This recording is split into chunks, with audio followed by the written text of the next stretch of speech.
Hello friends, स्वागत है आपका आपके अपने यूट्यूब चैनल ज्ञान प्लस पर।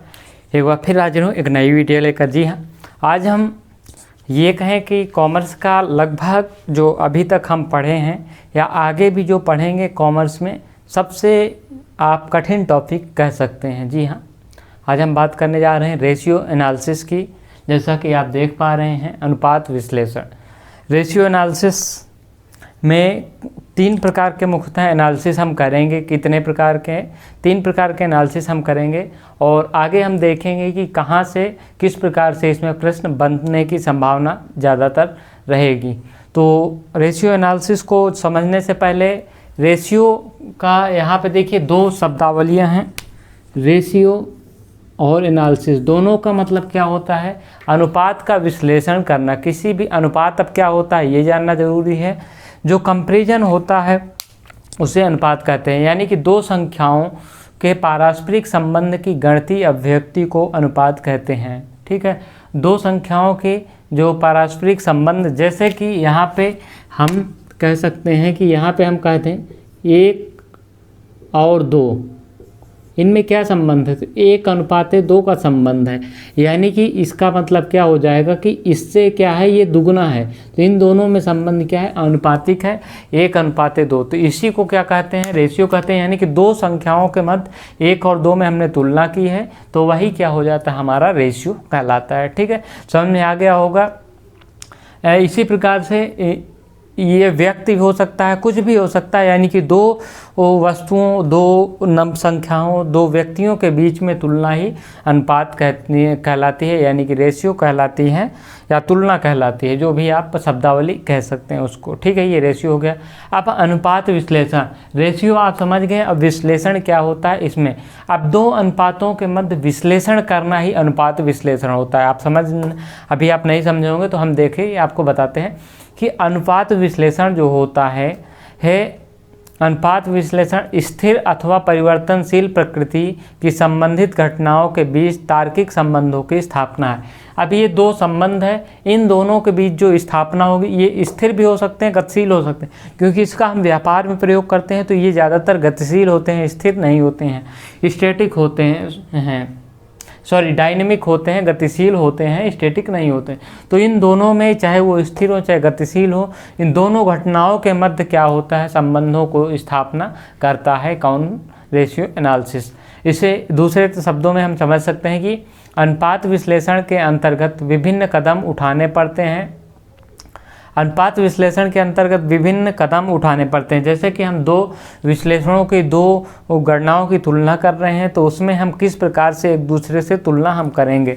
जैसे कि हम यहाँ पे देख लीजिए कि नेट प्रॉफिट में हमने तुलना की ग्रॉस प्रॉफिट से,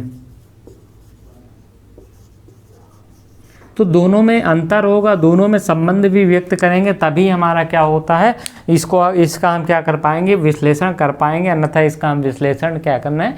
नहीं कर पाएंगे। ठीक है, तो अनुपात विश्लेषण को ज्ञात करने के लिए क्या करते हैं इनको जो विश्लेषणों के उद्देश्यों के आधार पर वित्तीय विवरणों से उचित समंकों का चुनाव करते हैं। जैसे कि यहाँ पे हम अकाउंटिंग में प्रयोग करेंगे, तो अकाउंटिंग में बहुत से लेखे जोखे होते हैं, बहुत सारे अंक होते हैं। ठीक है, पहली बात, अनुपात विश्लेषण जो यहाँ पे हम करेंगे उसका जो है मौद्रिक रूप से गणना होगी, ये हर अनुपात का। ठीक है, तो यहाँ पे क्या होगा? अनुपात विश्लेषण के अंतर्गत जो है इसके आधार पर वित्तीय विवरणों से उचित समंकों का चुनाव किया जाता है। जैसे कि हमको 2 बीच में तुलना करना, जैसे कि हमारा पूरा हम प्रॉफिट एंड लॉस बनाते हैं, बैलेंस शीट बनाते हैं। अब आपको नेट लायबिलिटी और नेट एसेट्स में तुलना करनी है,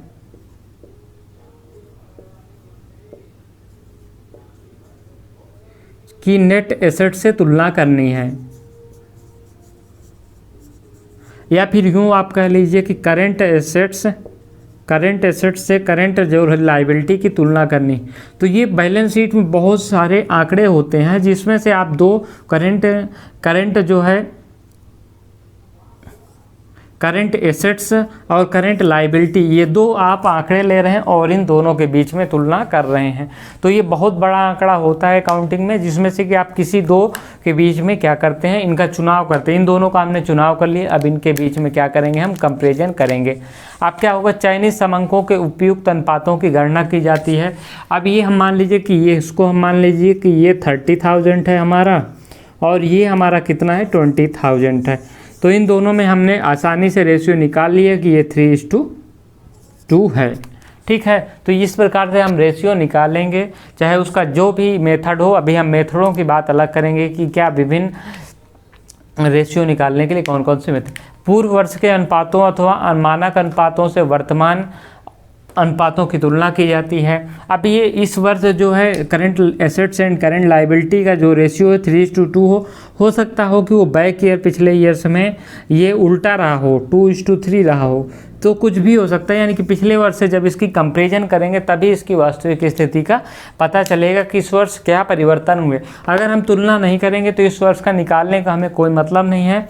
इसीलिए जब तुलना करते हैं, तुलना करेंगे तो हमारे बिजनेस में यदि कोई कमी या वृद्धि हो रही तो उसको हम आसानी से अध्ययन कर पाएंगे और उनको सुधारने के लिए आवश्यक स्टेप उठाएंगे। ठीक है, तो संबंध अनुपातों से निर्वचन करके उचित निष्कर्ष निकाला।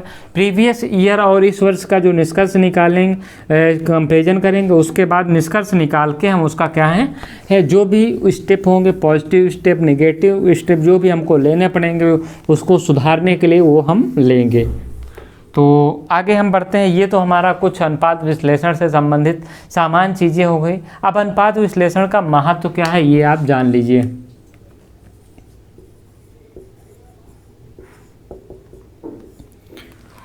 अनुपात विश्लेषण का महत्व हमारे लिए जानना बहुत ज़रूरी होता है, क्योंकि अनुपात विश्लेषण क्यों काम हम करते हैं, किस लिए इसका प्रयोग में लाते हैं और क्यों ये अनुपात हम करते हैं, विश्लेषण अनुपातों का विश्लेषण हम क्यों करते हैं।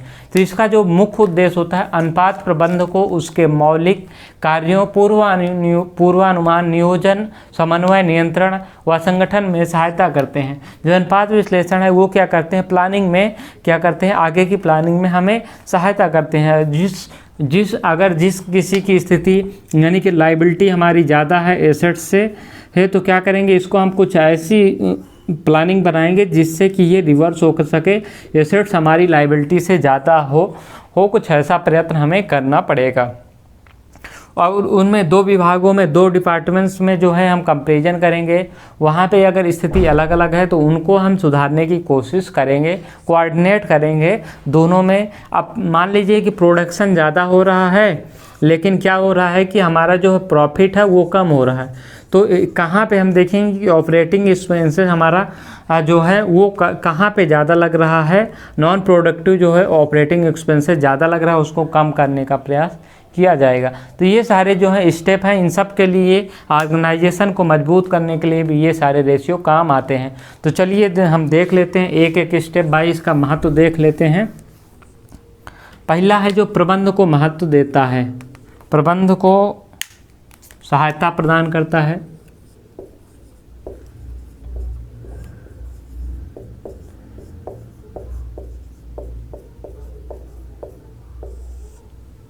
जब हम क्या करते हैं कि दो अनुपातों के बीच में तुलना कर लेते हैं, दो अनुपात निकाल के, तो उनके अनुपात में जो भी कमी या वृद्धि होगी उसको मैनेजमेंट के थ्रू कैसे उसको सुधारा जाए, ये सब इस सारी चीज़ों के लिए प्रबंध में ये रेशियो एनालिसिस बहुत ज़्यादा मददगार होते हैं।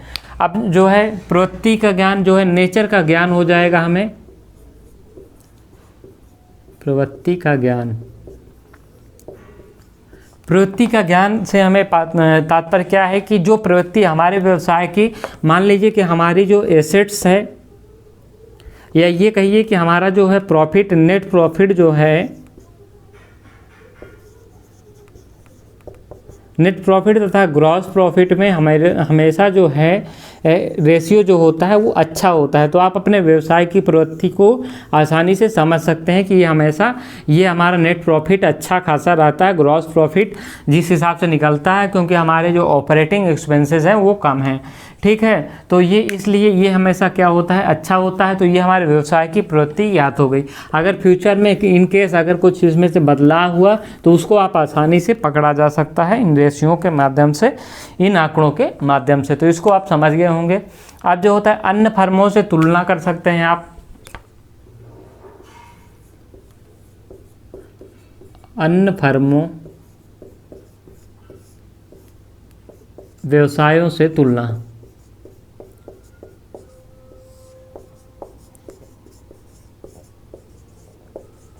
देखिए कुछ बड़े बड़े व्यापार में कई सारी फर्में स्थापित होती हैं। जैसे एक ये पूरा ऑर्गेनाइजेशन हो गया, इसमें कई फर्में स्थापित हैं। तो इनमें क्या होगा कि इस फर्म में क्या स्थिति चल रही है, विभिन्न अनुपातों की यहाँ पे ऑपरेटिंग क्या चार्ज एक्सपेंसेस क्या चल रहे हैं, वित्तीय जो है वो कितने हैं, मैनेजमेंट एक्सपेंसेस कितने हैं। तो ये सारे अनुपातों का क्या है, आपस में क्या किया जा सकता है, कंपेरिजन किया जा सकता है, जिससे कि हम आसानी से एक दूसरे में जो अंतर को हम आसानी से ज्ञात कर सकते हैं। और आप ये क्या कर सकते हैं कि ये अलग अलग व्यवसाय हैं, इनसे भी आपस में आप तुलना करके आप ये ज्ञात कर सकते हैं कि किस प्रकार से ये अपने दूसरे व्यवसाय में कोई जो है रेशियो ज़्यादा है, हमारे व्यवसाय में कम है, यानी कि प्रॉफिटेबिलिटी रेशियो जो है हमारे व्यवसाय में कम है, किसी का ज़्यादा है। तो उससे आप कंपेरिजन करके कई चीज़ों की स्थिति आप ज्ञात कर सकते हैं, आप अपने आय को बढ़ाने में मदद कर सकते हैं। अब अगला पॉइंट जो है हमारा कौन सा है, चौथा पॉइंट है तरलता की स्थिति। आप रेशियो एनालिसिस एक ऐसा एनालिसिस है जिससे कि आप आसानी से तरलता को ज्ञात कर सकते हैं।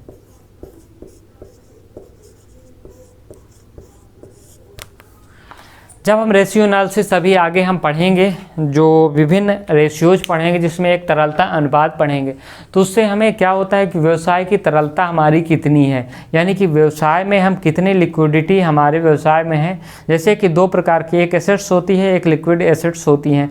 तो इनमें देखना होगा कि जो लिक्विडिटी होती है व्यवसाय की, वो व्यवसाय को आगे बढ़ाने में काफ़ी मदद करती है। ये रेशियो हमेशा अच्छा होना चाहिए, बहुत ज़्यादा भी नहीं होना चाहिए, लेकिन एक ठीक ठाक माध्यम से होना चाहिए।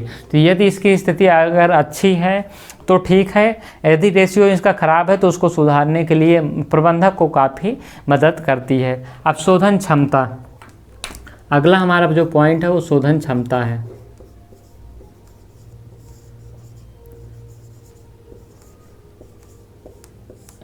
शोधन क्षमता, जो व्यवसाय की शोधन क्षमता होती है वो कैसी है, इस अनुपात के माध्यम से हम आसानी से ज्ञात कर सकते हैं। यदि व्यवसाय की शोधन क्षमता अच्छी है तो ये रेशियो हमेशा हाई होगा, यदि बेकार है तो हमेशा लो होगा। तो ये हो गया कुशलता एवं प्रॉफिटेबिलिटी, अगला रेशियो है हमारा।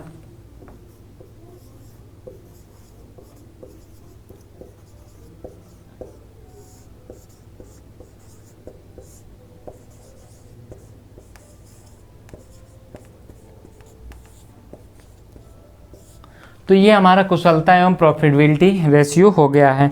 अब इसमें क्या होता है कि आप व्यवसाय की कुशलता, यानी कि व्यवसाय कितना कुशल रूप से संचालित किया जा रहा है, किस दिशा में जा रहा है इसको, और व्यवसाय में क्या प्रॉफिट है, क्या ग्रॉस प्रॉफिट है, क्या नेट प्रॉफिट है, और कितना एक्सपेंसेस आ रहे हैं, दोनों के बीच में गैप क्या है, इस सब को आसानी से इसके माध्यम से आप ज्ञात कर सकते हैं। इसके बाद आप लास्ट जो है हमारा पॉइंट, व्यवसाय की कमजोरियों को भी इसके माध्यम से आप ज्ञात कर सकते हैं। व्यवसाय की कमजोरियों को ज्ञात करना,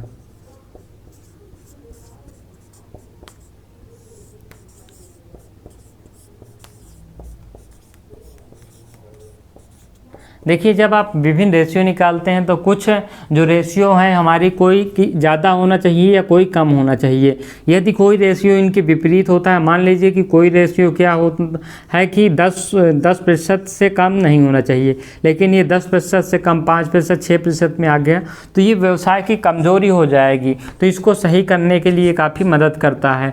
या कोई रेशियो 60-80%, 90% होना चाहिए, लेकिन वो 110-120% है, तो अधिक होना भी व्यवसाय के लिए नुकसानदायक होता है, यानी कि व्यवसाय की वो कमजोरी होती है। तो इसको भी दूर करने के लिए उपाय क्या है, व्यवसाय को उठाने पड़ते हैं, यानी कि व्यवसाय को कमजोरियों को आपको दूर करना पड़ता है। तो ये आपका जो है महत्व हो गया है। अब हम आगे बढ़ते हैं, इसका इसी चैप्टर में एक कदम आगे बढ़ते हैं और आगे देखते हैं अब हम इसमें आगे देखेंगे कि यहाँ पे कि अनुपात विश्लेषण के लिमिटेशंस क्या हैं। यदि हम अनुपात विश्लेषण से जब अभी हमने महत्व देखा तो इतनी सारी चीज़ें ज्ञात कर सकते हैं, तो वास्तव में फिर व्यवसाय में अन्य काम करने की क्या ज़रूरत है। वास्तव में केवल जो है फील्ड वर्क करने की ज़रूरत क्या है, इसी से हम सारी चीज़ें ज्ञात कर लें। तो ऐसा नहीं है, हर चीज़ की सीमाएँ होती हैं, किसी चीज़ के फ़ायदे होते हैं तो उसकी सीमाएँ लिमिटेशंस भी होती हैं। तो अब हम आगे जानेंगे कि रेशियो एनालिसिस के जो हैं सीमाएं कौन कौन सी हैं। उसके बाद एक और महत्वपूर्ण जो पॉइंट होता है कि प्रयोग करते वक्त जो सावधानियां हैं वो कौन सी, उसको हम देखेंगे। तो पहले हम देखेंगे अनुपात विश्लेषण की जो है सीमाएं देखेंगे, लिमिटेशन।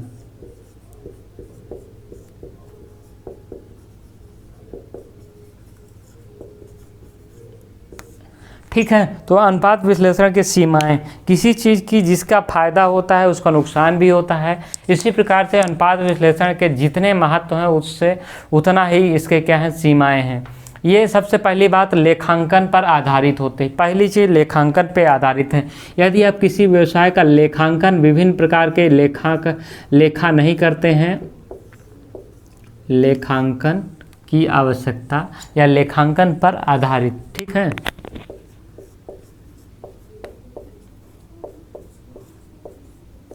ये सिर्फ बड़े बड़े व्यवसायों के लिए ही उपयोगी है, जहाँ पे सभी प्रकार के लेखा पुस्तकों का निर्माण किया जाता है। जहाँ पे ये छोटे व्यवसाय के लिए एकदम लाभदायक नहीं है, जहाँ पे विभिन्न प्रकार के पुस्तकों का निर्माण नहीं किया जाता है। इसलिए ये पूरी तरह से लेखांकन पे आधारित है। यदि कि लेखा जोखा गलत किया गया है तो व्यवसाय का जो है, जो आप रेशियो व्यवसाय की जो स्थिति ज्ञात कर पाएंगे वो भी गलत कर पाएंगे, गलत ही होगा, क्योंकि लेखांकन के बेस पे ही सारी चीज़ें बनती हैं। यदि बेस गलत है तो फिर पूरी बिल्डिंग ही गलत होगी। तो अगला क्या हो जाएगा, मूल आंकड़े।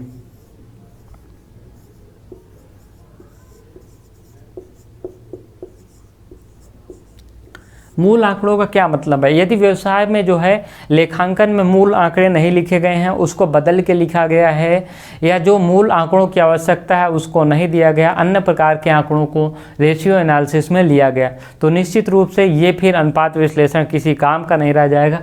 क्योंकि जब आंकड़े ही गलत होंगे तो व्यवसाय में आप उसकी मूल्यांकन करने का उद्देश्य जो है वो पूरी तरह से फेल हो जाएगा, व्यवसाय की स्थिति आप नहीं ज्ञात कर पाएंगे।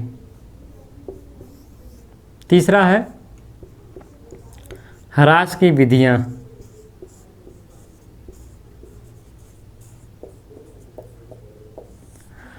देखिए क्या होता है कि अनुपात विश्लेषण जब निकालते हैं तो इसमें जो है ह्रास की जो एसेट्स की ह्रास की विधियां वो प्रभावित करती हैं। इसमें कई प्रकार की जो स्थायी प्रभाग विधि होती है डिमिनिशिंग मेथड होता है, यानी कि क्रमागत ह्रास मेथड। इन दोनों से क्या होता है कि जब आप संपत्ति की गणना करेंगे तो यहाँ पे क्या होगा कि दोनों विधियों से अलग अलग रेशियो निकलेगा। इसलिए हमको इसमें चुनाव करना पड़ेगा। एक स्थिर यानी कि फिक्स जो है वही इसमें अनुपात विश्लेषण के लिए जो स्थायी प्रभाग विधि होती है वही सही होती है, अन्य विधियाँ इसके लिए उतना उचित नहीं होती हैं। ये हो गया आपका। उसके बाद क्या हो जाएगा, पक्षपात का प्रभाव।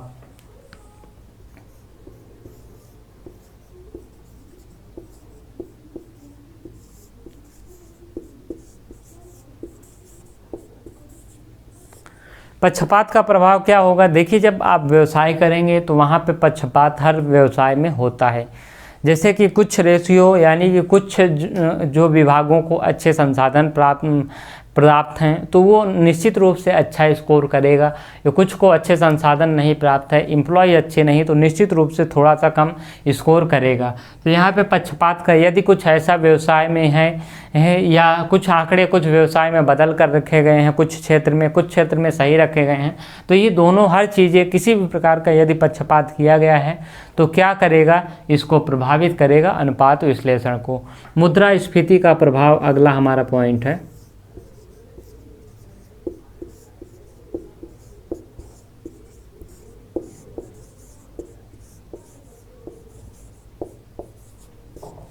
मुद्रास्फीति का प्रभाव में यहाँ पे हम देख पाएंगे आपसे कि मुद्रास्फीति का जो प्रभाव है उसका क्या तात्पर्य है। यहाँ पे देखिए, ये जो है अनुपात हम निकालते हैं, जब दो अनुपात निकालते हैं उसको हम पिछले वर्ष से कंपैरिजन करते हैं। यदि पिछले वर्ष में मुद्रा क्या है, मुद्रास्फीति कम थी, इस वर्ष मुद्रास्फीति अधिक है, तो निश्चित रूप से व्यवसाय पे सीधा प्रभाव डालेगा। इसलिए मुद्रास्फीति का सीधे सीधे रेशियो एनालिसिस पे प्रभाव पड़ता है। रिलेशंस, संबंध,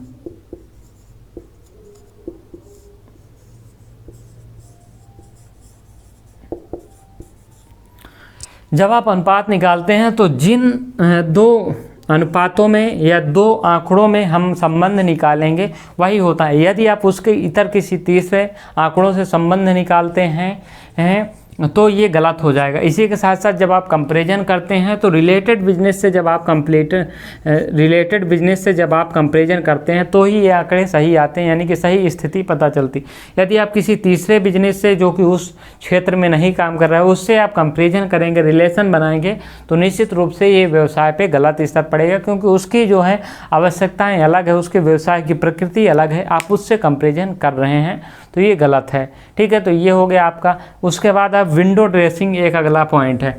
विंडो ड्रेसिंग क्या होती है, इसके लिए हम एक अलग से वीडियो आपको देंगे विस्तृत में, क्योंकि विंडो ड्रेसिंग हमें समझना बहुत ज़रूरी होता है।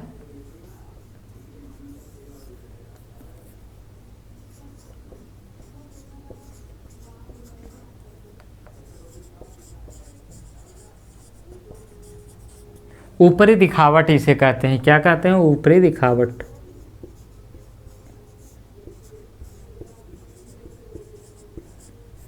ऊपरी दिखावट का क्या अर्थ है? कोई व्यवसाय है उसकी जो है अच्छी स्थिति नहीं है लेकिन वो दिखा अपने आप को अच्छा रहा है। जैसे कि किसी दुकान में आप सामान जाते हैं, दुकान छोटी होती है लेकिन बाहर इतना सामान रखा रहेगा, आपको देखने के लिए लगेगा कि बहुत बड़ी दुकान है, लेकिन जैसे ही आप अंदर जाते हैं आपको दुकान की असलियत पता चलती है। इसी प्रकार से जो बड़े बड़े व्यवसाय हैं, जैसे आप देखेंगे विजय माल्या जी जब आपके दिवालिया हुए थे तो इनकी कंपनी किंगफिशर है उसको बहुत बढ़ा चढ़ा के दिखाया जाता है, तो बहुत अच्छी स्थिति में दिखाया जाता, लेकिन वास्तव में वो बिजनेस अंदर से दिवालिया खोखली हो चुकी थी। इसलिए ऊपरी दिखावट भी जो है अनुपात विश्लेषण को सीधा प्रभावित, यानी कि बैलेंस शीट पे जो है दुनिया को दिखाने के लिए कुछ और स्थिति दिखाई जाती है और अंदर की कुछ और दिखाई जाती है।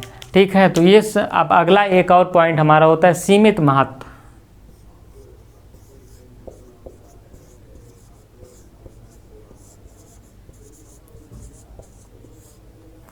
देखिए, जब आप कंपैरिजन करते हैं तो वो कंपैरिजन आपके लिए बहुत काम आता नहीं है। यदि आप व्यवसाय दो चीज़ों में आप कंपैरिजन दो लोगों में से कर दिए, आप मान लीजिए कि आपने कंपैरिजन किया किससे, आपने मान लीजिए कि सचिन की जो कंपैरिजन है कर दिया सहवाग से,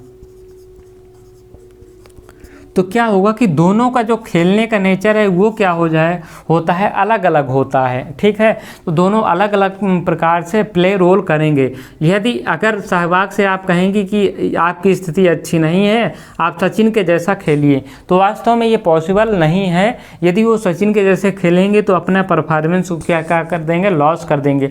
इसी प्रकार से आपने क्या किया, अनुपात विश्लेषण में आपने रेशियो निकाल लिए, सहवाग की कमजोरी यानी कि एक यूनिट की कमजोरी को पहचान के उसको कमजोरी को दूर, लेकिन उन कमजोरियों को क्या वास्तव में दूर करने के लिए प्रयास किए जा रहे हैं। यदि प्रयास नहीं, कोच अच्छे से इनके ऊपर मदद नहीं करेगा तो ये कभी सफल नहीं होंगे।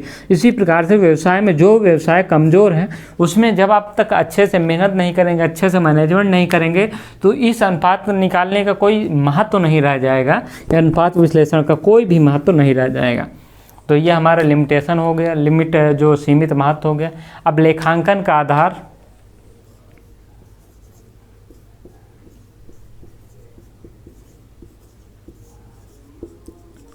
बहुत से व्यवसाय क्या करते हैं, ये जो कंपैरिजन निकाल लेते हैं उसी के आधार पे जो है लेखांकन का आधार बनाते हैं, यानी कि इसको अगले साल जो है आगे का जो कंपैरिजन होगा, यानी कि उसको जो ऑब्जेक्टिव्स रखेंगे, यही जो है लेखांकन का आधार बन जाता है। तो ये आपके अनुपात विश्लेषण हो गए हैं। अनुपात विश्लेषण के जो लिमिटेशन थे ये हमने करा दिए हैं। बहुत इंपॉर्टेंट है, याद आपको ये रखना है, परीक्षा में पूछ सकता है कि अनुपात विश्लेषण की सीमाएं क्या क्या हैं। इन चार में से आपको ऑप्शन दे, चार्ट में से अनुपात विश्लेषण की सीमाएं निम्न में से कौन सी नहीं है, और 3 ऑप्शन इसमें से उठा के दे देगा, एक कोई बाहरी दे देगा, तो फिर आप ढूंढते रह जाएंगे, आपको कहीं से मिलेगा नहीं जब तक आप पढ़े नहीं रहेंगे। तो ये हो गया। अब हम आप देखते हैं कि जो वो अनुपात विश्लेषण होता है उसको आप कैसे प्रयोग में लाते हैं वास्तव में, जो क्योंकि कोई भी चीज़ जब तक आप प्रयोग में नहीं लाएंगे तो उसका कोई महत्व नहीं रहता है। इसीलिए कहते हैं कि अनुपात जब विश्लेषण प्रयोग करेंगे तो उसमें कुछ सावधानियां बरतनी पड़ेगी।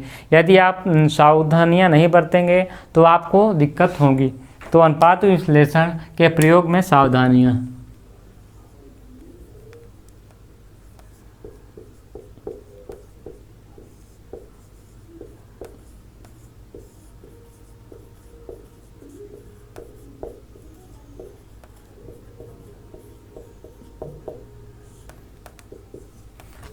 देखिए, जब अनुपात विश्लेषण का आप प्रयोग करते हैं तो आपको सबसे पहले जो है लेखा के आंकड़े भी प्राप्त होना चाहिए।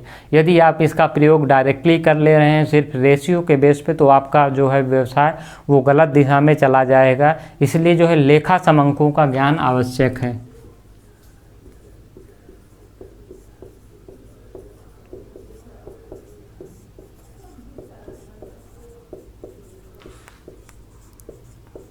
क्योंकि आप जो है अनुपात विश्लेषण जो है इसी लेखों के माध्यम से करते हैं, इसलिए आपको जब इससे कोई कंपैरिजन करेंगे या इसी को बेस बना के आप केवल आगे व्यापार में आगे की नीतियाँ तय करेंगे तो आपकी नीतियाँ सरासर गलत हो जाएंगी।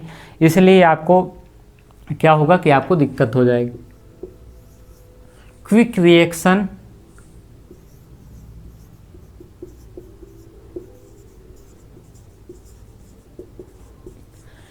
प्रयोग, जब आप इसको प्रयोग करते हैं यानी कि शीघ्र संवहन इसका करते हैं, क्विक रिएक्शन जब आप अनुपात विश्लेषण देख के सीधे डिसीजन ले लिए कि नहीं अब इसमें ये सुधार किए जाएं, और आपने उसके आंकड़ों का जो है अध्ययन नहीं किया, तो निश्चित रूप से आप गलत हो सकते हैं। हो सकता है कि जो अनुपात विश्लेषण हो उसके जो है वो डाटा गलत हों या गलत दर्शाए गए डाटा की वजह से इस प्रकार के आ रहे हों। तो इस प्रकार से क्विक रिएक्शन लेने से पहले आपको उस पर ध्यान देना होगा, उसके बेस को ध्यान देना होगा। प्रस्तुतिकरण,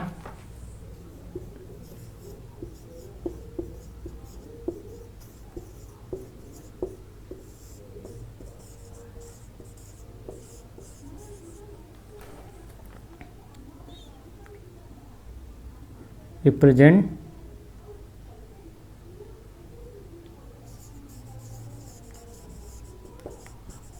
तो ये आपका प्रस्तुतिकरण हो गया। जब आप कोई चीज़ को प्रस्तुत करते हैं, प्रस्तुतिकरण का यहाँ पे क्या हो जाएगा,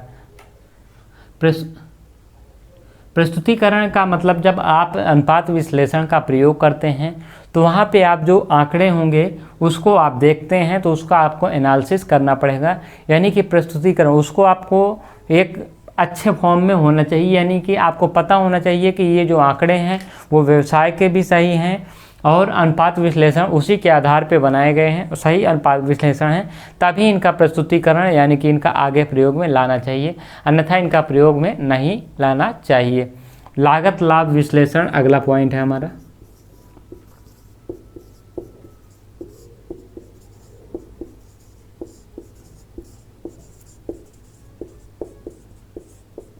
ये हमारा ग्रॉस प्रॉफिट से रिलेटेड है। लागत लाभ, जब आप व्यवसाय करते हैं तो उसमें कितना लागत है, ये सारी चीज़ें उसका विश्लेषण करना चाहिए, तभी आगे आपको बढ़ना चाहिए। इस पे इतना जल्दी आपको इस पे डिसीजन नहीं लेना चाहिए। उसके बाद क्या हो गया, परिवर्तन।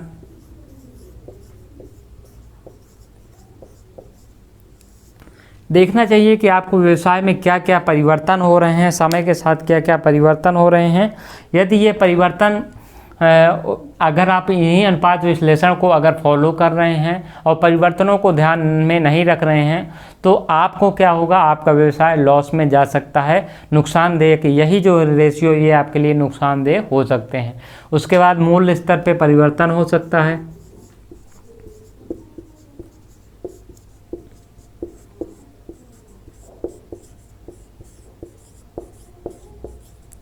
मूल्य स्तर पे परिवर्तन है। यदि आप अनुपात विश्लेषण को फॉलो कर रहे हैं तो उसको आपको फॉलो करते वक्त मूल्य जो है स्तर पे परिवर्तन को भी ध्यान रखना पड़ेगा।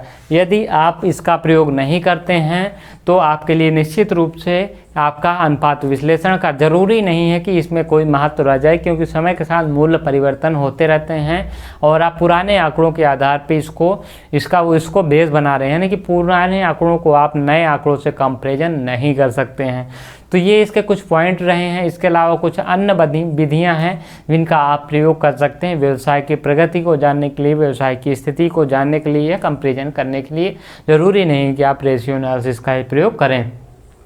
तो ये आपके रहे अनुपात विश्लेषण के कुछ बेसिक पॉइंट्स जो कि थ्योरेटिकल पोर्शन में आपसे पूछा जा सकता था परीक्षा में, ये हमने करा लिए हैं। अगली वीडियो से हम शुरू करेंगे इसके जो विभिन्न रेशियो हैं, लाभदायकता अनुपात है, तरलता अनुपात है, ये सारी हम देखेंगे। तो अगली वीडियो में हम इसकी 2-3 वीडियो कम से कम और बनेंगे, क्योंकि जो रेशियो हैं वो काफ़ी ज़्यादा हैं और डिटेल में हमें उनको पढ़ना पड़ेगा उसको सॉल्व करने के लिए यदि प्रश्न आ गया तो ये रही वीडियो आपके लिए। इस वीडियो में इतना ही, मिलेगा अगली वीडियो में, तब तक के लिए धन्यवाद।